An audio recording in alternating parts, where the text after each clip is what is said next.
శ్రీ గురుభ్యో నమః. వారం వర్జం. ఏప్రిల్ 25, 2026 శనివారం. శ్రీ పరాభవ నామ సంవత్సరం వైశాఖ మాసం ఉత్తరాయణం. వసంత ఋతువు శుక్లపక్షం అశ్విని కార్తె. నవమి సాయంత్రం 6:32 వరకు. నక్షత్రం ఆశ్లేష. రాత్రి 8:08 వరకు. వర్జం ఉదయం 9:01 నుండి ఉదయం 10:36 వరకు. దుర్ముహూర్తం తెల్లవారి 5:45 నుండి ఉదయం 7:24 వరకు. రాహుకాలం ఉదయం 9 నుండి 10:30 వరకు. ద్వాదశ రాశుల వారు ఈరోజు చేసుకోవాల్సిన పూజలు. నవగ్రహ స్తోత్ర పారాయణం చేయండి. ఆంజనేయ స్వామివారి ఆలయాన్ని దర్శించండి. ద్వాదశ రాశులు. మేషరాశి. ఆలోచనలు కార్యరూపం దాల్స్తాయి. ఉద్యోగస్తులకు కార్యాలయంలో అధికారుల మెప్పు లభిస్తుంది.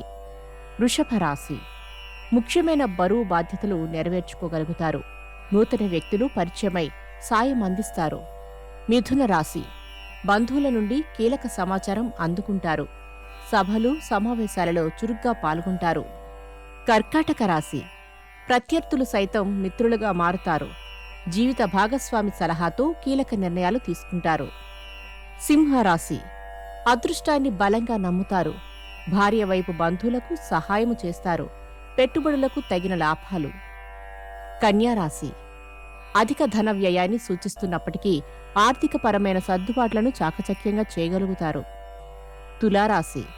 మీ సామర్థ్యాన్ని నిరూపించుకోవడానికి గాను కొత్త అవకాశాలు కలిసి వస్తాయి.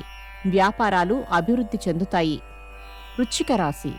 ఇప్పుడు చేస్తున్న ఉద్యోగాన్ని గాక మంచి హోదా కలిగిన మరో ఉద్యోగాన్ని చేయాలన్న ఆలోచనలు మనస్సులో మెదులుతాయి.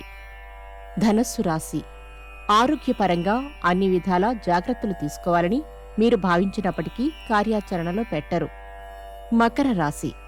స్నేహితుల సహకారము పూర్తిగా లభించుట వలన కొన్ని కార్యక్రమాలలో విజయమును చవిచూస్తారు. కుంభరాశి. అధికారుల అండదండలు లభించుట వలన వృత్తి యందు రాణించగలుగుతారు. కుటుంబ పురోగతి బాగుంటుంది. మీనరాశి. భవిష్యత్తుకు సంబంధించి ఉపకరించే అతి కీలకమైన ఒప్పందాలు కుదుర్చుకునేటప్పుడు నిష్ణాతుల పర్యవేక్షణలో చేస్తారు. నమస్కారం.